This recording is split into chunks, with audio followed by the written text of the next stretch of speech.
ગણદેવી તાલુકાના બિલીમોરા શહેરમાં ગોરબાગ વિસ્તારમાં આવેલ ચંચલ જ્વેલર્સમાં બે અજાણ્યા શખ્સો લૂંટના ઈરાદે દુકાનમાં ઘૂસ્યા હતા અને દુકાનમાં માલિક પર ફાયરિંગ કરી સ્થળ પરથી ફરાર થઈ ગયા હતા। સમગ્ર ઘટનાને લઈ પોલીસ દ્વારા નાકાબંધી કરવામાં આવી હતી।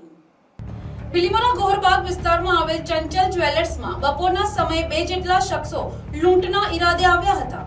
જો કે આ લૂંટારુએ જ્વેલર્સના માલિક અશોક કટારિયા પર ફાયરિંગ કર્યું હતું, જેમાં ગોળી વાગતા અશોક કટારિયા ગંભીર રીતે ઘાયલ થયા હતા। તેમને તાત્કાલિક બિલીમોરાની ખાનગી હોસ્પિટલમાં ખસેડવામાં આવ્યા છે, જ્યાં તેમની સારવાર ચાલી રહી છે।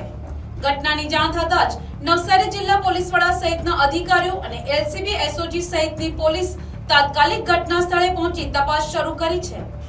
સમગ્ર જિલ્લામાં એલર્ટ જાહેર કરવામાં આવ્યું છે। ફાયરિંગની આ ઘટનાને પગલે નવસારી જિલ્લામાં નાકાબંધી ગોઠવવામાં આવી છે। સાથે સાથે વલસાડ, સુરત અને આહવા ડાંગ જિલ્લામાં પણ ચેકિંગ હાથ ધરવામાં આવી રહ્યું છે। પોલીસ દ્વારા આરોપીઓને ઝડપી પાડવા માટે કવાયત શરૂ કરવામાં આવી છે। જ્વેલર્સને ત્યાં આજે બપોરના સમયે એક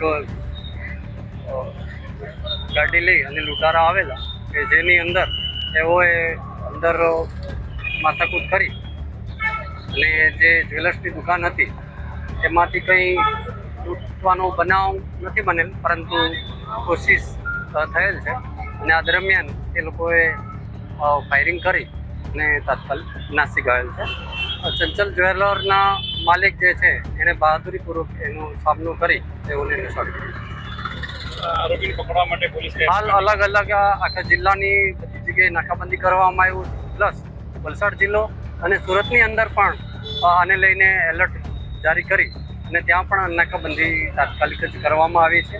જિલ્લાના બધા થાણા અને ચેકપોસ્ટ ઉપર હાલ વાહન ચેકિંગ અને પકડવા માટેની કાર્યવાહી ચાલુ છે। નવસારી જિલ્લાના બિલીમોરા પોલીસ સ્ટેશન વિસ્તારના ગુહારબાગમાં આવેલા ચંચલ જ્વેલર્સની અંદર આજે બપોરે લગભગ 2:45 વાગે બે અજાણ્યા ઈસમોએ આવી અને જ્વેલર્સને લૂંટવા માટેની કોશિશ કરેલી છે, જે દરમિયાન એમને ફાયરિંગ પણ કરેલું છે જ્વેલર્સ પર। જ્વેલર્સને અત્યારે હાલ તાત્કાલિક નજીકના હોસ્પિટલમાં શિફ્ટ કરી દેવામાં આવ્યો છે। એમની સારવાર અત્યારે ચાલુમાં છે, જેમની તબિયત અત્યારે સ્ટેબલ છે અને આ નાસી છૂટેલા આરોપીઓને પકડવા માટે નવસારી જિલ્લા અને આજુબાજુના અન્ય જિલ્લાઓની લગભગ 15 ટીમ બનાવી અને તમામ એલસીબી એસઓજી દ્વારા નાકાબંધી કરવામાં આવેલી છે અને ઝડપથી આ આરોપીઓને પકડી પાડવા માટેની કાર્યવાહી ચાલુમાં છે, જે બાબતે ઉપરી અધિકારીઓનું માર્ગદર્શન પણ મેળવવામાં આવ્યું છે અને તે મુજબ હાલ કામગીરી ચાલુમાં છે।